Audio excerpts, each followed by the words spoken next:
চলুন আলু আর বেগুন দিয়ে খুব ঝটপট একটি ডাল বা ঘন্টের রেসিপি দেখে আসি, যেটা দিয়ে সাদা ভাত বা রুটি পরোটা একদম জমে যাবে।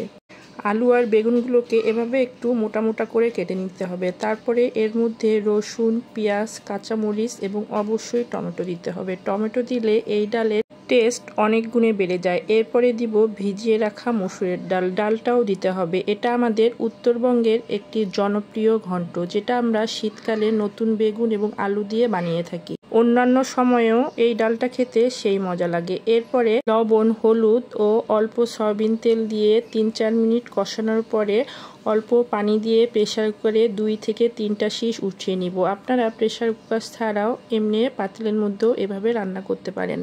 আলু অথবা বেগুন কোনোটাই কিন্তু অতিরিক্ত ভেঙে যায়নি। এরপরে আসলো তেলে দেওয়ার পালা। একটি কড়াইয়ে তেল, শুকনো মরিচ, কাঁচা পেঁয়াজ এবং পাঁচফোড়ন দিয়ে এভাবে বেরেস্তার মতো করে ডালগুলো ঢেলে দিব। এরপরে অনেকক্ষণ ধরে কষাতে হবে। কষাতে কষাতে আলু এবং বেগুনের কাঁচা গন্ধটা যখন চলে যাবে, এর উপর থেকে ধনিয়া পাতা এবং জিরা গুঁড়া দিতে হবে। ডালটা অতিরিক্ত ভারী করা যাবে না। যখন এরকম পর্যায়ে থাকবে, চুলাটা নিভিয়ে ঠান্ডা ঠান্ডা পরিবেশন করুন।